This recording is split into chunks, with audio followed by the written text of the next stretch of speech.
السلام عليكم ورحمة الله وبركاته.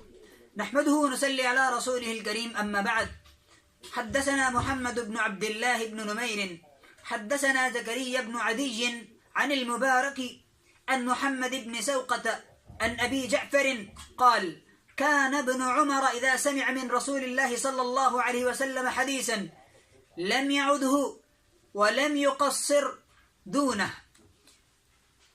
حضرت ابو جعفر محمد بن باقر سے روایت ہے، انہوں نے کہا حضرت عبداللہ بن عمر رضی اللہ تعالی عنہ جب رسول اللہ صلی اللہ علیہ وآلہ وسلم سے کوئی حدیث مبارکہ سنتے تو نہ اس میں اضافہ کرتے اور نہ اس میں کمی کرتے.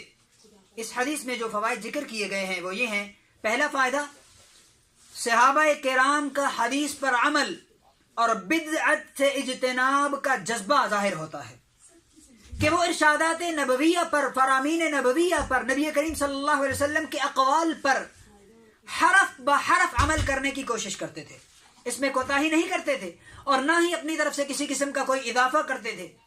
نبی کریم صلی اللہ علیہ وآلہ وسلم کی بات سے آگے بڑھنے کی کوشش نہیں کرتے تھے، ان کے قدم سے آگے قدم رکھنے کی کوشش نہیں کرتے تھے، کیونکہ قرآن مجید نے اس کام سے منع فرمایا ہے. ارشاد باری تعالی ہے: یا ایھا الذین آمنوا لا تقدموا بین یدی اللہ ورسولہ.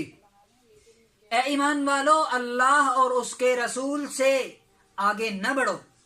دوسرا فائدہ جو اس حدیث میں ذکر کیا گیا ہے وہ یہ ہے کہ اس حدیث کا مطلب یہ ہے کہ حضرت عبداللہ بن عمر نبی کریم صلی اللہ علیہ وسلم سے جو ارشاد مبارک سنتے تھے بعینی ہی وہ اسی طرح روایت کرتے تھے، اس میں الفاظ کی، متن کی کسی قسم کی کوئی کمی بیشی نہیں کرتے تھے.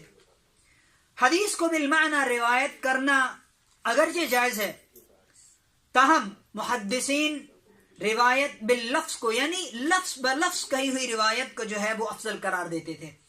والسلام علیکم ورحمۃ اللہ وبرکاتہ.